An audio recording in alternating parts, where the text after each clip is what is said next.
بسم اللہ الرحمن الرحیم۔ محترم ناظرین، السلام علیکم ورحمۃ اللہ وبرکاتہ۔ حالیہ ممکنہ جنگی خطرات کے پیش نظر اہلیان پاکستان کے نام متکلم اسلام مولانا محمد الیاس کھمن صاحب دامت برکاتہم العالیہ کا اہم پیغام۔ نمبر 1، جنگ کی تمنا شریعت میں ناپسندیدہ ہے۔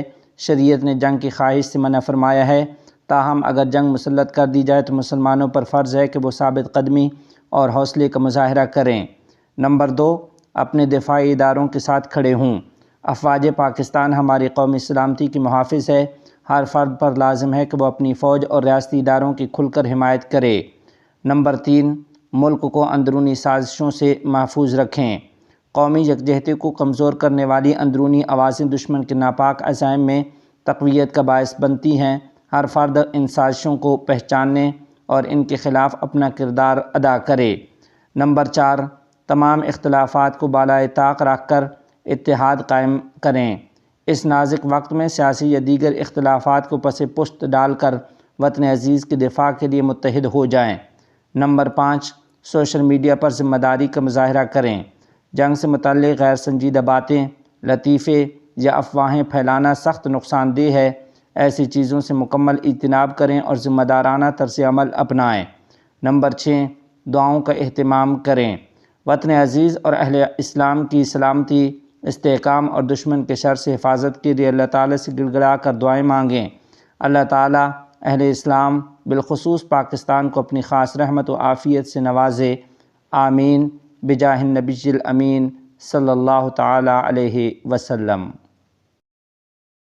بھٹے شاہی کمشنر جین میرٹھ کی جمعیت علماء اسلام کے سربراہ مولانا فضل الرحمان کی رہائش گاہ آمد۔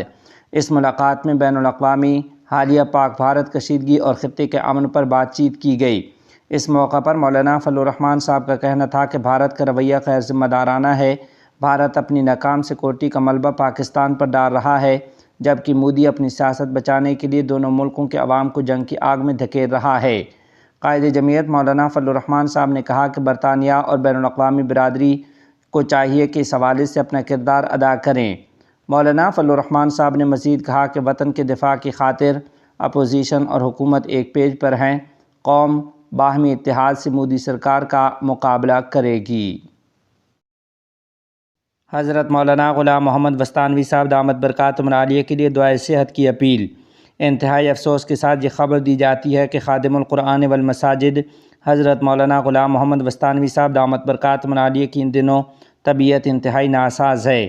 آپ تمام احباب سے درخواست ہے کہ حضرت والا کے لیے دعا فرمائیں کہ اللہ رب العزت حضرت مولانا غلام محمد وستانوی صاحب دامت برکاتہم العالیہ کو شفائے کاملہ عاجلہ مستمرہ عطا فرمائے۔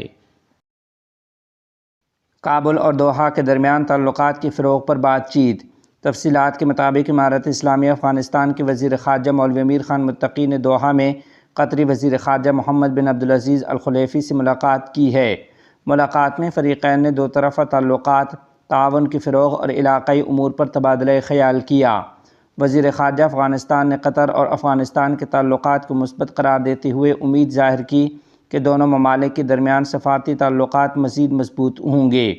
محمد بن عبدالعزیز نے افغانستان کے ساتھ تعلقات کو قریبی قرار دیا اور خاص طور پر ثقافت، صحت، کھیل اور مزدوری کے شعبوں میں امداد جاری رکھنے کے لیے آمادگی ظاہر کی ہے۔